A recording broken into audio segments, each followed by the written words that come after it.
ఏమంటున్నాడు చూద్దాం. చూడండి 3వ వచనం నుంచి. దాని మధ్య దాని అధిపతులు గర్జన చేయ సింహములు దాని న్యాయాధిపతులు రాత్రి యందు తిరుగులాడుచు తెల్లవారు వరకు ఎరలో ఏమీ మిగలకుండా భక్షించు తోడేలు దాని ప్రవక్తలు గప్పలు కొట్టువారు విశ్వాసఘాతకులు దాని యాజకులు ధర్మశాస్త్రాలను నిరాకరించి ప్రతిష్ఠిత వస్తువులను అపవిత్రపరచుదురు. అయితే న్యాయము తీర్చు యెహోవా దాని మధ్యనున్నాడు. ఆయన అక్రమము చేయవాడు కాడు. అనుదినము తప్పకుండా ఆయన న్యాయ విధులను బయలుపరచును. ఆయనకు రహస్యమైనదేదీ లేదు. ఆయనను నీతిహీనులు సిగ్గు ఎరగరంట. హల్లెలూయా. చాలండి. ఏమంటున్నారంట?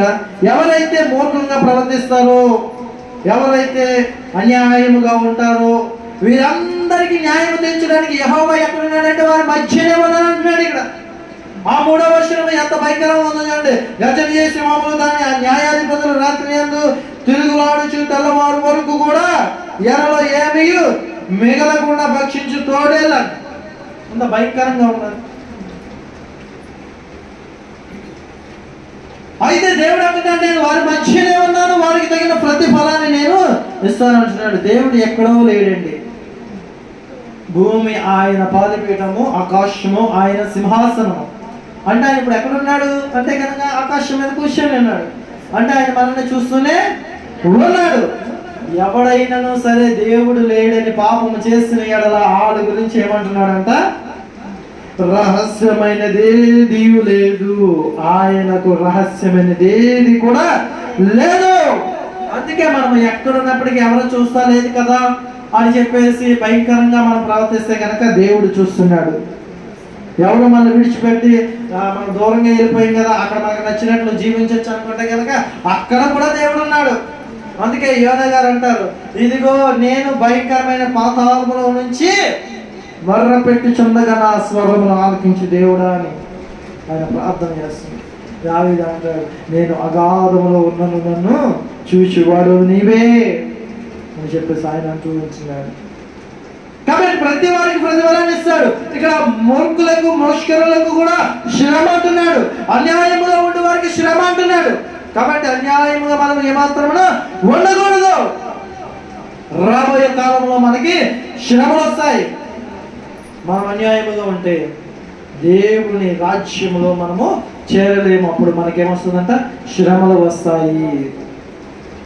ఇంకేం చేస్తున్నాడంటే వాని క్రియలు చొప్పున, అంటే ఇక్కడ అన్యాయము చేసి కొంత ధనమును తీసుకెళ్లి దేవునికి ఇస్తున్నంత మాత్రాన దేవుడు ఆ అన్యాయమును కొట్టివేయడు. చాలా మంది ఏం చేస్తుంటారంటే అన్యాయములు సంపాదించిన సంపాదనలు దేవుని హుండీల్లో వేయడము, అక్రమముగా వచ్చేటువంటి సంపాదనలు దేవుని పనికై వాడడము, ఇలాంటివి చేస్తే ఏదో లేదా నలుగురు పేదవారికి అన్నదానం చేసేస్తే పుణ్యం వచ్చేస్తారు అనుకోవడము, ఇలా చాలా మంది అనుకుంటూ ఉంటారు వాస్తవానికి. కానీ చూడండి, ఏ భేదము లేదు, అందరికీ వాడి క్రియలు చెప్పిన ప్రతిఫలం ఇస్తానంటున్నాడు. చూడండి ప్రకటన గ్రంథము వాడి క్రియలు చెప్పిన. అందుకే మనం భ్రష్టులమై ఉండకూడదు, మనం ఏమాత్రం అనీతి పరులమై ఉండకూడదు, మనం ఏమాత్రంలో కూడా అవినీతి పరులమై ఉండకూడదు, మనం ఏమాత్రంలో అపవిత్రులమై ఉండకూడదు. ఎందుకంటే ఒకవేళ అలా ఉంటే కనుక మనం ఎన్ని పుణ్యకార్యాలు చేసినా సరే. చూడండి 20వ అధ్యాయము ప్రకటన గ్రంథం 20వ అధ్యాయము 12వ వచనం చూసినట్లయితే, మరియు గొప్పవారేమి కొద్దివారేమి మృతులైన వారందరూ ఆ సింహాసనం మీద నిలబడి ఉండుట చూసితిని. అప్పుడు ఆ గ్రంథములు విప్పబడెను, మరియు జీవ గ్రంథములు వేరొక గ్రంథము విప్పబడెను. ఆ గ్రంథమందు రాయబడి ఉన్న వాటిని బట్టి తమ క్రియలు చొప్పున మృతులకు తీర్పు పొందిరి. అంతే. అది మీరు ఏ దేవుని అయితే నమ్మండి, ఏ ధర్మాన్ని అయితే నమ్మండి, కానీ చివరికి జరగబోయేటువంటి కార్యం ఏదైనా ఉంది అంటే కనుక ఇదే. మరియు అక్కడ జీవ గ్రంథం ఒకటి ఉంటుంది, మరొక గ్రంథం ఒకటి ఉంటుంది. జీవ గ్రంథంలో రాయబడిన ప్రతి పేరుకి కూడా నిత్య జీవంలోని ప్రవేశం ఉంటుంది. కానీ వేరొక గ్రంథములో అనగా మన పాపముల చిట్టా విప్పినప్పుడు అక్కడ మన పాపములు ఉంటే ఏమంటున్నాడంటే వాటిని బట్టి తమ క్రియలు చెప్పున మృతులకు తీర్పు పొందిరి అంటారు. అందుకే క్రైస్తవుడు చాలా జాగ్రత్తగా బ్రతకాలి. దేవుడు ప్రతిఫలం ఇచ్చేవాడుగా ఉన్నాడు. ఎవరైనా మన మీదకి శ్రమలు తీసుకొచ్చినప్పుడు మనం వారిని ఏమాత్రం నిందించేవారుగా ఉండకూడదు. ఎవరు మన మీద గొడవకు వచ్చినా మనం వారి మీదకి వెళ్ళి మనం గొడవాడేవారుగా ఉండకూడదు. ఎవరైనా మనకి కీడు చేస్తే మనం వారికి కీడు చేసేవారిగా ఉండకూడదు. ఎలా ఉండాలి? వారికి మేలు చేసేవారిగా ఉండాలి. అప్పుడు దేవుడు నీ మేలును చూస్తాడు. నీవు ఎదుటి వ్యక్తికి ఎంత మంచి పనులు అయితే చేస్తావో దేవుడు అంతగా నిన్ను ఆశీర్వదిస్తాడు. ఎప్పుడు? నీ భ్రష్టత్వాన్ని విడిచిపెట్టినప్పుడు, నీ అపవిత్రతను విడిచిపెట్టినప్పుడు, నీ యొక్క దూషపు మాటలు ఏవైతే ఉన్నాయో వాటిని విడిచినప్పుడు, నీవు ఏదైతే దురాలోచనలు కలిగి ఉన్నావో వాటిని విడిచిపెట్టినప్పుడు, ఇవన్నీ విడిచిపెట్టి చెడ్డ ఆలోచనలు, మూర్ఖపు మనసులు అన్నిటిని విడిచిపెట్టి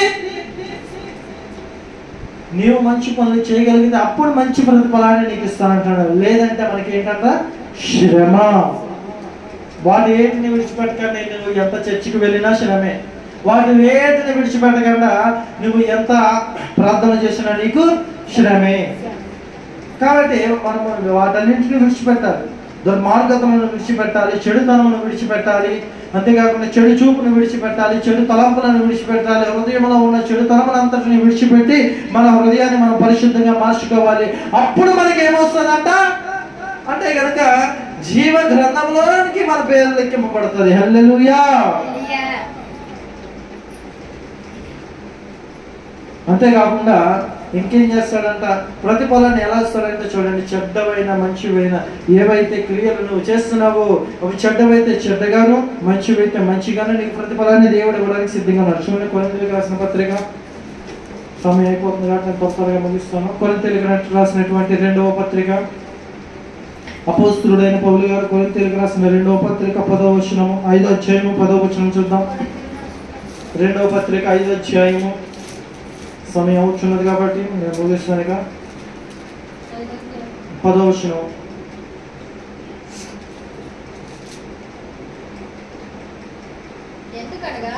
ఎందుకనగా తాను జరిగించిన క్రియల చొప్పున అవి మంచివైనను సరే చెడ్డమైనను సరే దేహముతో జరిగించిన వాటి ఫలమును ప్రతివాడును పొందినట్టు మనమందరమును క్రీస్తు న్యాయ పీఠము ఎదుట ప్రత్యక్షము కావును. నువ్వు చేసేటువంటి క్రియలు ఎలా ఉన్నాయి? మంచివా చెడ్డవా?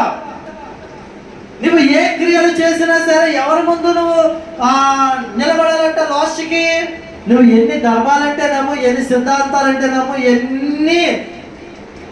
ఎంత భక్తి అంటే చెయ్యి, ఎన్ని దేవుళ్ళు అంటే కొలు, కానీ చివరికి నిలబడాల్సింది ఎవరి ముందంట?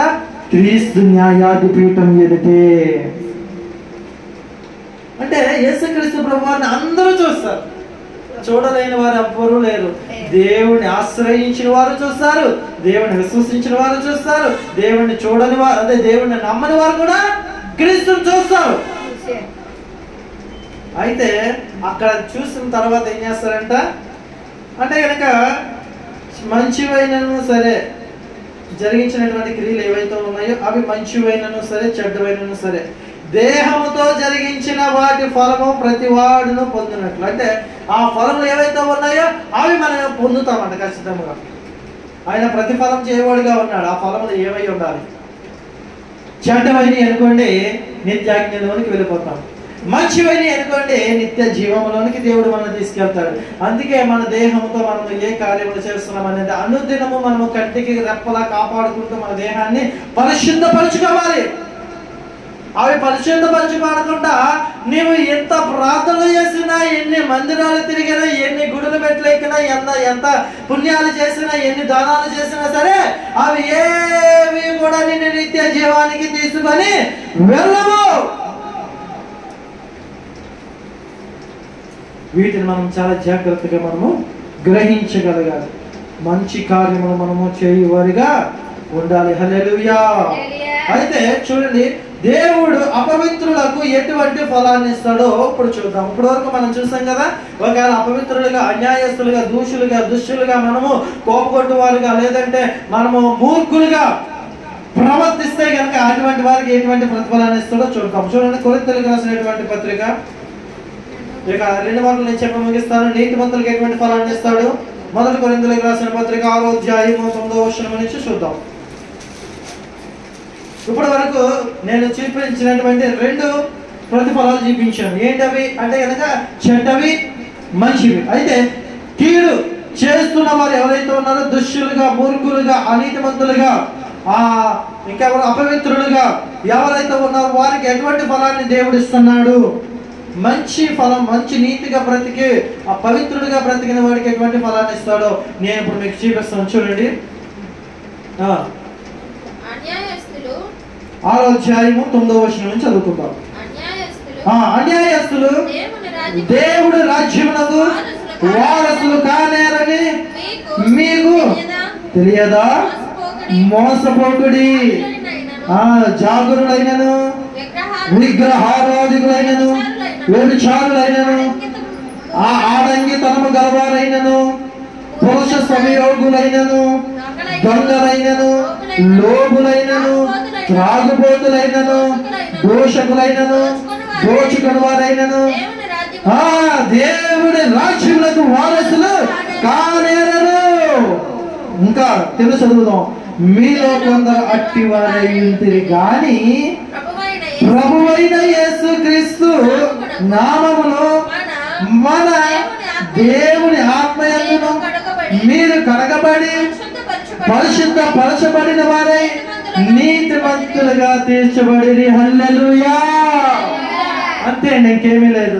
ఇక్కడ 2 గురించి కూడా చెప్పేశాడు. పరిశుద్ధాత్మ దేవుడు పౌలు ద్వారా, అపోస్తలుడైన పౌలు ద్వారా కొరింథీయులకు రాసినటువంటి పత్రికలో కొరింథీయులకి చెప్పాడు. అక్కడ ఏమని చెప్పాడు? ఒరే నాయనా, మీరు దేవుని రాజ్యంలోనికి వెళ్ళాలంటే ఇదిగో ఈ పనులు మీరు చేయకుండా ఉండాలి. దేవుని రాజ్యంలోనికి ప్రవేశించాలంటే ఈ పనులు చేయకుండా ఉండాలి. ఏ పనులు చేయకుండా ఉండాలి అంట? చూడండి, మీరు మోసపోకూడదు, అస్సలు మోసపోకూడదు. అనేక మంది అనేక విధాలుగా చెప్తూ ఉంటారు, కానీ దేవుని రాజ్యం ఒకనొక రోజు రాబోతుంది. మోసపోకండి. ఇంకేం చేయకూడదు అంటే కనుక జాగరులైనను అంటే ఏంటంటే జారులైనను అంటే ప్రతిదానికి చాలా అంటే దేవుడిని విడిచిపెట్టేస్తారు. ఇక చాలా మంది ఏం చేస్తుంటారంటే, ఇదిగో మా కులంలో నేను ఉండలేము, మా మతంలో నేను ఉండలేము, మా వర్గంలో నేను ఉండలేము, మా సంఘంలో నేను ఉండలేము అంటే వాళ్ళు ఏం చేస్తారంటే, దేవుడు ఇప్పుడు వచ్చే దేవుడి కోసం ఇప్పుడు ఎందుకు, మన సంఘంతో మన జనాలతో కలిసి ఉంటే అదే సంతోషం కదా అని చెప్పేసి చాలా మంది అనుకుంటారు. అలా జారులు అయిపోకూడదంట. విశ్వాసములో నిలకడగా స్థిరముగా ఉండాలి. హల్లెలూయా. అంతేకాకుండా ఇంకెలా ఉండాలంట? విగ్రహారాధికులు అయి ఉండకూడదు. విగ్రహారాధికులు అనగా ఎవరు అని అంటే కనుక దేవుడిని కాదని నువ్వు మరొక దేన్ని ఆరాధించినా అది విగ్రహారాధనే. నువ్వు బంగారం ఇష్టపడితే అది విగ్రహారాధన, డబ్బును ఇష్టపడితే అది విగ్రహారాధన, ఆఖరికి దేవుడికి మించి నిన్ను నువ్వు ఎక్కువ ఇష్టపడినా సరే అది విగ్రహారాధనే.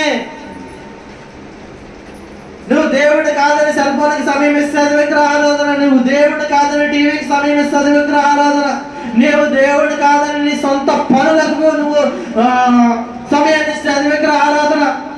దేవుడికి మించి ఏ పని చేసినా అది విగ్రహారాధనే. అలా ఉండకూడదు అంటున్నాడు. ఇంకేం ఉండకూడదంట? వ్యభిచారులు అయి ఉండకూడదు. వ్యభిచారం అంటే స్త్రీ సాంగత్యమే కాదు. ఎవరైతే తన యొక్క దేహాలను మర్చిపోయినట్లుగా త్రాగుతూ ఉంటారు వారు వ్యభిచారులే. తన దేహాలను మర్చిపోయి సంపాదిస్తూ ఉంటారు వారు వ్యభిచారులే. తన దేహాలను మర్చిపోయి అధికంగా సినిమాలు చూసే వారు వ్యభిచారులే.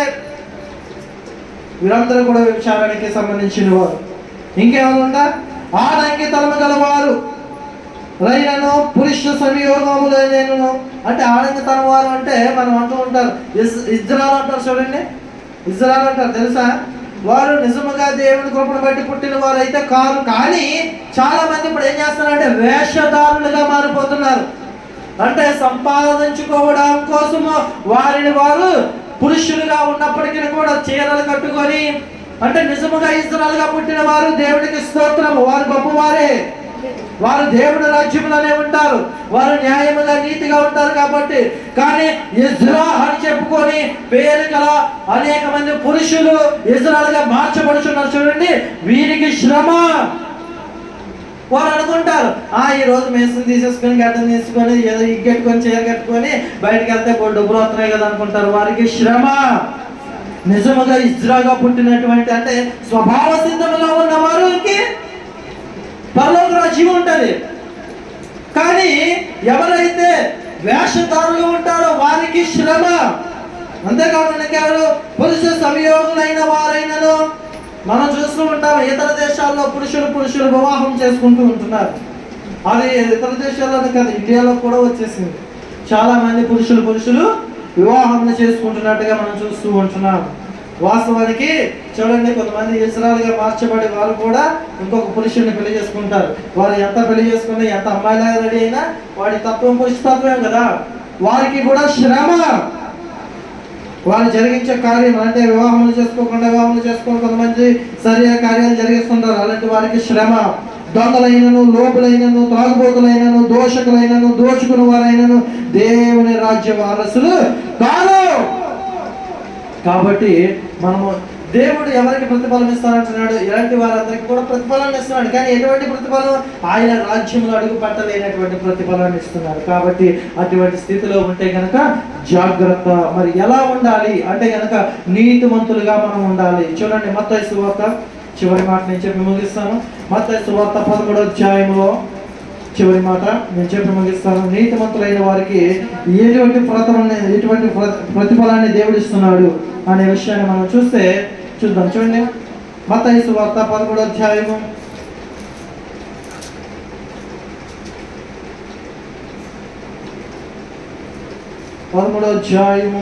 43వ వచనము.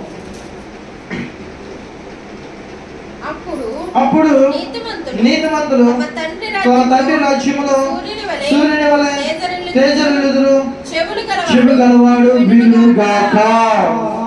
ఆమేన్. అంతే. నీతిమంతుల కొరకు చిన్న మాట చెప్పి ముగిస్తున్నాడు. ఏమనంటే కనుక అప్పుడు నీతిమంతులు తమ తండ్రి రాజ్యములో సూర్యుని వలె తేజరిల్లుదురంట. హల్లెలూయా.